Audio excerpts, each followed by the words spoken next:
They thought they had you. You should have seen their faces. The way their eyes lit up when you walked right into it. The little glances they exchanged when they thought you weren't looking. The barely contained smirk hiding behind fake concern. They had been planning this for weeks, maybe months, laying the groundwork, planting seeds, building a cage so carefully designed, so perfectly tailored to your weaknesses that there was no way you could see it coming. And you walked right in, like a lamb to slaughter. Like a fool who couldn't read the room. Like someone so desperate for connection, for acceptance, for belonging, that they'd ignore every red flag waving in their face. You walked in with your guard down, with your heart open, with that look in your eyes that said, "I trust you." And they loved it. They absolutely loved watching you step onto the X they had marked on the floor. Loved watching you hand over the ammunition they'd use against you. Loved the power of knowing something you didn't, the thrill of the hunt, the satisfaction of watching prey wander into the kill zone without a clue. Poor thing. So naive, so trusting, so easy. That's what they were thinking. That's the story they were telling themselves. That's the narrative that made them feel intelligent, superior, in control. They had studied you, learned your patterns, identified your soft spots. They knew exactly which buttons to push, which words to use, which illusions to create. And it worked. You fell for it. You believed them. You opened up. You let them in. You gave them exactly what they needed to destroy you. At least, that's what they think happened. That's the version of events playing in their heads right now. The version where they're the architects and you're the blueprint that got built exactly to their specifications. The version where they pulled the strings and you danced. The version where they won. But here's where it gets interesting. Here's where the story they've been telling themselves starts to develop cracks. Little fractures in the narrative they can't quite explain. Details that don't add up. Moments that feel wrong when they replay them at 3 a.m. Questions that keep surfacing no matter how many times they push them down. Like, why weren't you more surprised when the trap sprung, when the mask came off, when they finally revealed what they'd been planning all along? You should have been devastated, shattered, broken into pieces on the floor. That was the whole point.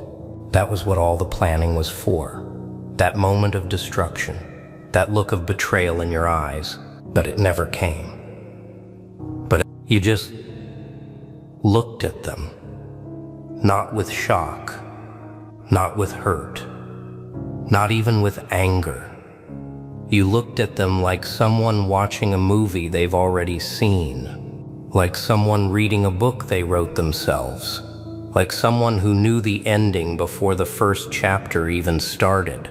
And that look, that calm, quiet, knowing look, it's been haunting them ever since.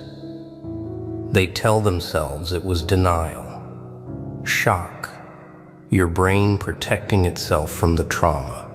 They tell themselves you just hadn't processed it yet, that the breakdown would come later, in private where they couldn't see it.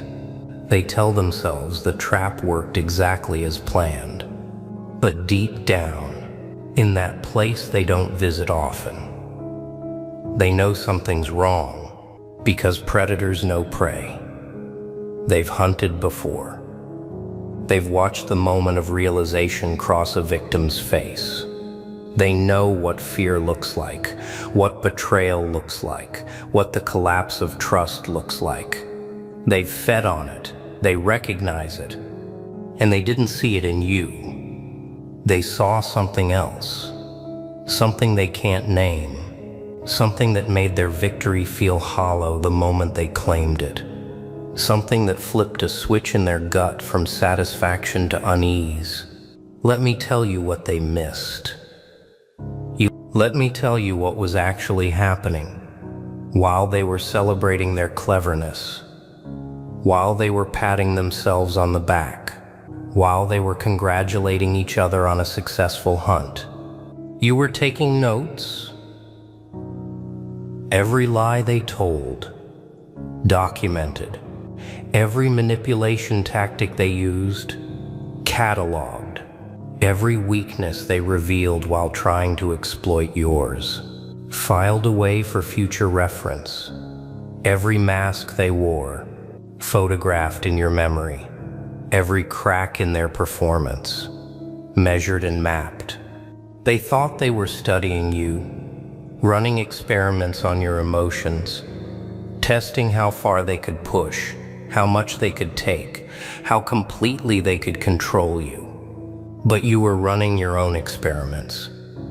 You were studying how they operate under the illusion of power, how they behave when they think they've won, what they reveal about themselves when they think no one's really watching. You were collecting data they didn't even know they were giving away. Every secret they told you to gain your trust. You knew it was bait, and you took it anyway. Not because you believed them, but because you wanted to see what kind of secrets they use as currency, what they think is valuable, what they're willing to trade. Every vulnerability you shared with them, calculated. You gave them exactly what they needed to feel in control, fed them the weaknesses they were looking for. Let them think they had found the cracks in your armor. But those weren't cracks, those were doors, and you chose what walked through them. Every time you ignored a red flag, you saw it. You saw all of them, counted them, analyzed what each one revealed about their strategy. You didn't miss the signs, you collected them, built a profile so complete that you could predict their moves before they made them. They set a trap for a mouse. What they caught was something else entirely. And the beautiful part, they still don't know. They're still walking around thinking they pulled one over on you, still telling their friends about the time they outsmarted you, still believing the story where they're the clever ones and you're the cautionary tale. Let them believe it. Let them marinate in that false confidence. Let them think they understand what happened. Let them sleep peacefully in their certainty, because that certainty, that arrogance, that absolute conviction that they know how this played out, that's your cover. That's the smoke screen that lets you move undetected, the disguise that keeps you invisible. As long as they think you're the victim, they'll never see you as the threat. As long as they think they won, they'll never prepare for what's coming. As long as they underestimate you, you have all the advantage you need. You didn't walk into their trap because you were blind. You walked in because you needed to see it from the inside, needed to understand how they build their cages, needed to learn the architecture of their deception so you could recognize it anywhere, in anyone, for the rest of your life. They gave you a master class in manipulation, and they paid for your tuition with their own secrets. Every technique they used on you, you now own it. You can spot it from a mile away. You can deploy it if you ever need to. You can teach others how to defend against it. You took their weapons and added them to your arsenal. Every ally they revealed during the process. Noted. You now know exactly who's in their network, who enables them, who participates, who looks the other way. You have a map of the entire ecosystem that supports their predation. Every weakness they accidentally showed while feeling powerful, that's your insurance. Because people are never more honest than when they think they're in control. They let things slip. they get careless. They reveal the soft spots they usually protect. And you were paying attention while they were performing. You know things about them now that they don't even know about themselves. You saw patterns in their behavior that they've never examined. Connected dots between their words and actions that expose inconsistencies they've never confronted. You understand their psychology better than they do because you studied them without their knowledge, without their defenses up, without the mask they show to the world. They thought they were the psychologists and you were the patient. They were the specimen. You were the scientist. And now you have data, research, intelligence gathered through voluntary surrender. They opened their playbook and walked you through every page, thinking they were teaching you a lesson about your own weakness. The lesson they actually taught you was about theirs. But here's what really should terrify them. Here's the part that would keep them up at night if they ever figured it out. You're not angry. A victim would be angry. A victim would want revenge. A victim would be plotting their downfall, fantasizing about the moment they get to turn the tables.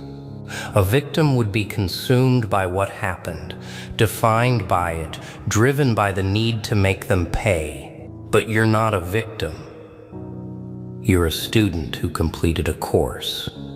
You're a researcher who finished a study. You're an infiltrator who extracted exactly what they came for. And now you've moved on to the next chapter, the next level, the next evolution that their little trap made possible. They think they broke you. They actually trained you. Everything you learned in their cage made you harder to catch. Harder to fool, harder to manipulate. You went invulnerable and came out vaccinated. You developed antibodies to their particular strain of deception. And not just theirs, everyone who operates like them. Everyone who uses the same tactics. Everyone who hunts the same way. You can see them all now. The predators. The manipulators. The ones who smile while they're calculating. The ones who get close only to extract. The ones who study your weaknesses while pretending to admire your strengths. You recognize them instantly now. Something in your system sounds an alarm the moment they enter your radar. That's what you bought with your apparent naivety. That's what you purchased with your fake vulnerability. That's the upgrade you received in exchange for letting them think they had won. And the funniest part? They're probably going to try again. Not on you. They think you're already conquered, but on someone else. Using the same playbook, the same techniques, the same trap with a fresh coat of paint. And they'll never know that the last person they caught has been quietly warning others, teaching others, showing others exactly what to look for. The signs that seemed invisible to you once are now being broadcast to everyone who needs to see them. You're not just a survivor. You're a breach in their system. Every person you help recognize the pattern is another failed hunt for them. Every potential victim who walks away because something felt familiar is your doing. You've become a virus in their operation, spreading immunity everywhere you go. They thought they were taking something from you. You were taking everything from them. Their methods, their secrets, their playbook, their network, their weaknesses, their patterns. The instruction manual they never wrote down but demonstrated perfectly while they thought they were in control. And you left something behind too. A version of yourself they think they know. A character they believe in. A story they tell themselves that keeps them comfortable and blind. You gave them a false memory to hold on to. A trophy that isn't real. A victory that exists only in their imagination. While the real you walked out with everything. They'll figure it out eventually. One day, something will happen that doesn't make sense. They'll see evidence that contradicts their story. They'll encounter someone who knows things only you could have told them. They'll recognize a defensive move that looks suspiciously like something they invented. And in that moment, the doubt will start. The small questions will become big ones. The cracks in their narrative will become chasms. The certainty they've been sleeping in will turn into quicksand. They'll start replaying everything. Every conversation, every moment, every look in your eyes that they interpreted as naivety. And slowly, horrifyingly, they'll start to see it differently. They'll realize you were never confused. You were cataloging. They'll realize you were never vulnerable. You were baiting. They'll realize you were never trapped. You were conducting research from inside their laboratory. And by the time they fully understand what happened, it'll be too late. The information will be everywhere. The immunity will have spread. Their methods will be obsolete. Their power will be neutralized. All because they invited the wrong person into their trap. All because they were so focused on being predators that they never considered they might be prey. All because they looked at you and saw what they wanted to see instead of what was actually there. You knew. From the first lie, from the first red flag, from the first moment something felt calculated instead of genuine. You knew, and you stayed. Not because you were weak, not because you were desperate, not because you couldn't see what was happening. You stayed because you had questions only the inside could answer. You stayed because the trap was the classroom. You stayed because sometimes the only way to truly understand a predator is to let them think they've caught you. And now you understand everything. Their techniques have no power over you anymore. Their type holds no mystery. Their kind can't touch you because you've mapped every move they make before they make it. You graduated from their trap, and they handed you the diploma while thinking they were handing you a death sentence. So let them keep believing they won. Let them keep telling that story. It's the best cover you've ever had. And they built it themselves.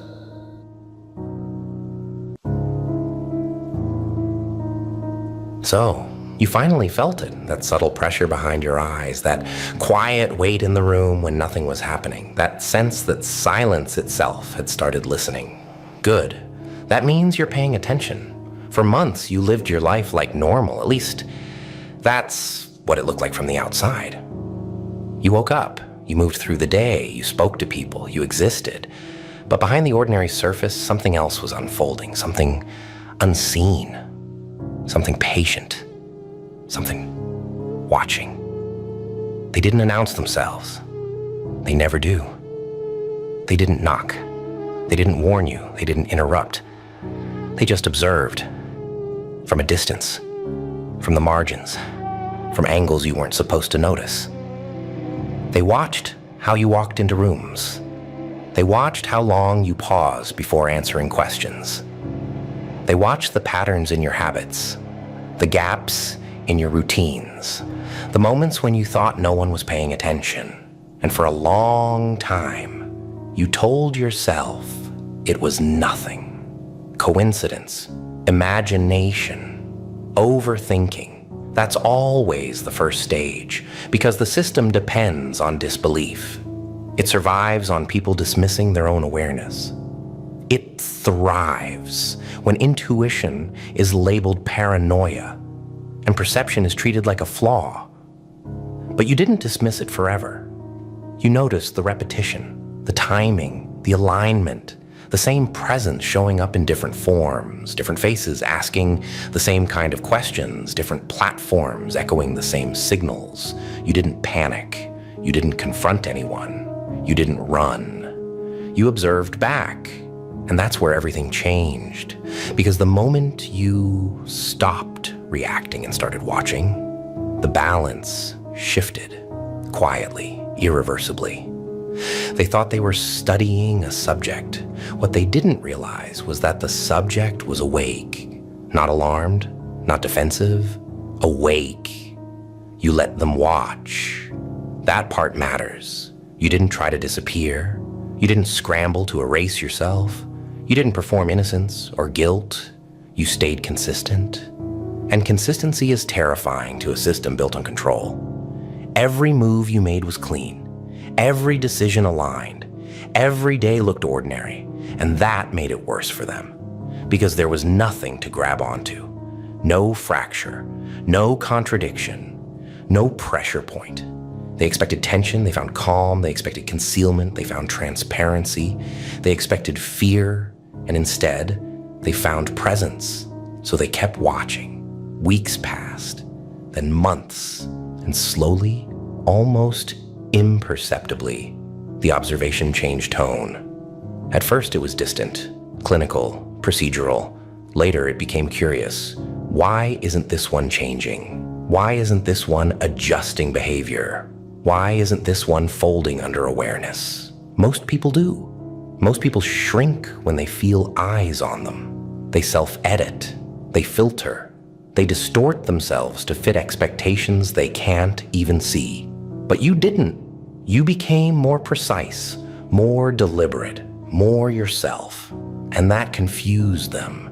You stopped living as if you were being evaluated. You stopped offering explanations. You stopped anticipating reactions. You didn't push back. You didn't comply. You simply existed without permission. And that's when their notes stopped making sense. Their reports contradicted each other. Their profiles collapsed under their own weight. Their predictions failed. Subject shows no deviation. Subject displays no escalation. Subject does not respond to stimulus as expected. Do you know how unsettling that is to people who rely on models, to people whose authority comes from categorizing, predicting, labeling? You became an anomaly, not because you were extreme, but because you were stable. So they adjusted their approach. The watching became closer, more obvious, almost deliberate. They wanted you to notice, not to scare you, to confirm something. They wanted to know if you were aware, and you were. But you didn't acknowledge them. You didn't signal. You didn't flinch. You didn't perform recognition. You let their presence exist without reward. That was the moment they lost control. Because attention is currency, and you didn't pay. Instead, you did something subtle. You lived openly. You spoke honestly. You moved without hesitation. You let your routines remain visible, not careless, intentional. They expected secrecy. You gave clarity. They expected strategy. You gave simplicity. And simplicity is impossible to decode for systems addicted to complexity. At some point, somewhere between the third and fourth month, the internal language shifted. The words changed. No longer monitor, no longer track. Now it was understand. Now it was interpret. Now it was engage. That's when the request started forming. The idea that observation wasn't enough anymore. Because cameras can collect behavior, but they can't capture presence. Data can describe movement, but not meaning. They had everything on you. And still, they had nothing. So the question emerged, the one that always comes when authority meets something it can't dominate. What if we talk to them, not interrogate, not confront, meet face to face, eye to eye? Because somewhere along the way, the watchers realized something unsettling. You weren't hiding anything. You weren't running an operation. You weren't masking intent. You weren't playing a game. You were simply unafraid. And that's not supposed to happen. Fear is the lever. Fear is the control mechanism. Remove fear, and the entire structure loses leverage. You didn't resist them. You made them irrelevant. And now they want a meeting.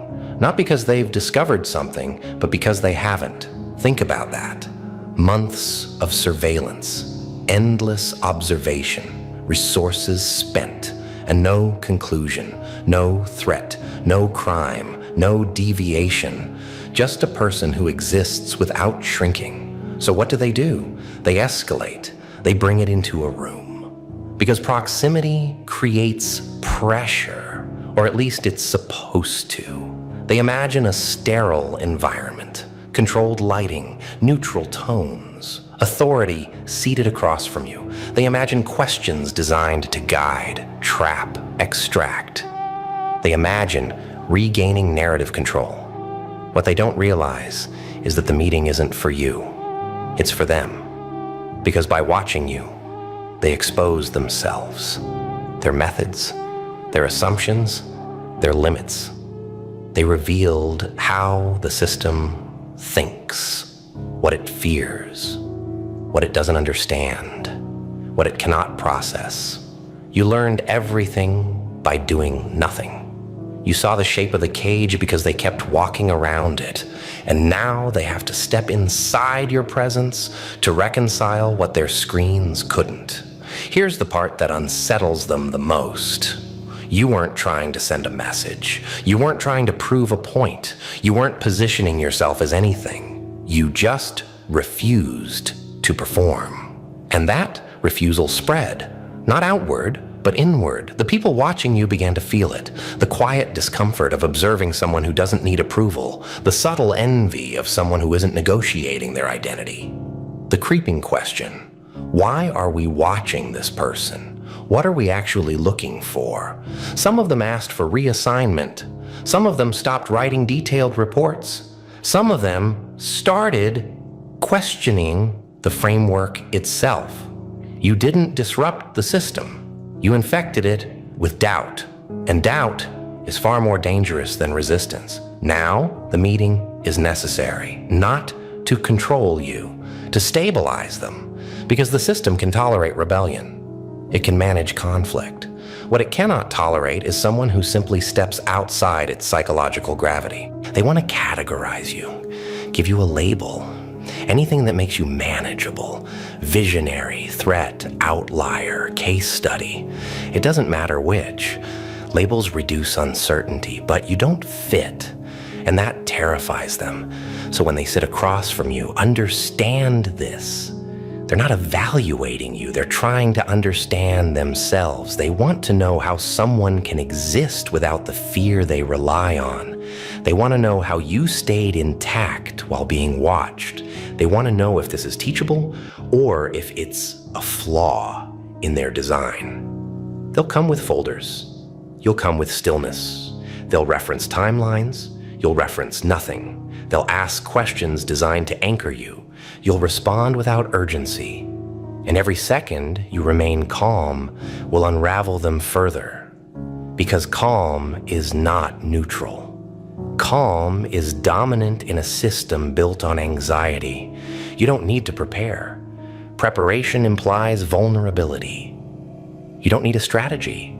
Strategy implies opposition. You're not walking into a confrontation. You're walking into a revelation. They'll expect tension. You'll bring clarity. They'll expect defensiveness. You'll bring curiosity. They'll expect answers. You'll bring presence. And presence dismantles scripts. By the time they realize what's happening, the meeting will already be over. Not because you said something profound, but because you didn't need to. They watched you in silence for months. And in that silence, they learned something they can't unlearn. That control only works on people who believe they need permission to exist. Now it's time to meet. Not for judgment, not for compliance, but for recognition. They're not summoning you. They're admitting they don't understand you. And that admission is the quiet collapse of their authority. You were never the subject. You were the proof. And here's the part they don't prepare for. The meeting doesn't begin when you enter the room. It begins the moment they realize they've already lost control of the narrative. because control depends on anticipation. On knowing how someone will behave under pressure, on predicting responses, and you are unpredictable only because you are authentic. They'll notice it immediately. The way you sit without tension, the way your breathing stays steady, the way your eyes don't dart or search for approval. They're trained to read micro expressions, to catalog hesitation, to measure stress responses, but you give them nothing to measure. You're not resisting them. You're not submitting. You're present. And presence has weight. They'll start with neutral language, polite, professional, scripted. They'll thank you for coming. They'll frame it as routine. They'll suggest this is just a conversation. But beneath the surface, there's urgency. Because silence has been their tool for months, and silence stopped working. They'll ask about your routines. You'll answer plainly. They'll ask about your work. You'll speak without embellishment. They'll ask about your thoughts. And that's where the shift happens. Because you won't give them what they expect. They expect guarded answers, deflection, strategic ambiguity. Instead, they'll hear clarity. Not rehearsed clarity, not defensive clarity, natural clarity. And clarity is destabilizing, because clarity doesn't give them leverage. They'll try to guide the conversation, subtly at first. They'll introduce hypothetical scenarios, ask how you'd respond under pressure, test moral boundaries. They're looking for reaction, but you won't react, you'll listen. And listening is dangerous when the listener isn't afraid. You'll notice their discomfort growing, not because you're intimidating, but because you're unaffected. They'll realize something unsettling. You're not trying to convince them of anything. You're not asking for validation. You're not negotiating your place in the system. You don't need them to agree with you. And that makes their authority feel thin. At some point, one of them will break pattern. Not loudly, not dramatically, just a small deviation. A question that isn't in the script, something personal, something revealing, and that's when the room changes, because the watchers have spent months looking at you as an object, a data point, a variable, a file. But sitting across from you, they're forced to confront something else. You're human, fully, not reactive, not fragmented, not compromised. And that presence does something to people who live inside systems. It reminds them of what they gave up to belong. They'll feel it. The quiet comparison. Why do they look so calm? Why don't they seem threatened? Why don't they need to perform? They'll start projecting. They always do. They'll assume you have some secret, some philosophy, some training, some hidden advantage, because it's easier to believe you're exceptional than to accept that freedom is a choice. They'll ask if you planned this, if you anticipated the surveillance, if you orchestrated the response. You'll tell them the truth, that you didn't plan to be watched. You just refused to live differently once you noticed. And that answer will land harder than any strategy, because it exposes the illusion that power comes from authority, that safety comes from compliance, that meaning comes from permission. You didn't fight their system. You simply didn't let it define you. And that's what they can't tolerate, because if one person can do that, others can too. They'll try to contain the conversation, bring it back to objectives, timelines, frameworks, outcomes, but the tension in the room will remain, because this meeting was never about you explaining yourself. It was about them confronting something they don't understand. The longer it goes on, the clearer it becomes. You're not here to be evaluated, you're here to be felt. And feeling isn't something their tools can process. Eventually, someone will ask the question they've been avoiding. Not directly, but close. Why don't you seem afraid? They won't phrase it that way, but that's what they're asking. And your answer won't be dramatic. It won't be defiant. It will be simple, because fear only works When you believe someone else owns your life, and you don't, that answer will linger because it implies something terrifying. That the system only has power because people give it emotional authority, and emotional authority can be withdrawn quietly, individually, without protest. They'll realize the danger isn't rebellion, it's detachment, not apathy, clarity. You didn't rage against them, you didn't expose them, you didn't try to dismantle anything, you just lived as if they weren't the center of reality. And in doing so, you revealed that they aren't. That realization will ripple outward, not immediately, not visibly, but it will follow them home into their thoughts, into their doubts, into their private moments of reflection. Some of them will try to dismiss it, label you an anomaly, a rare case, a statistical outlier, but they'll know it's not true.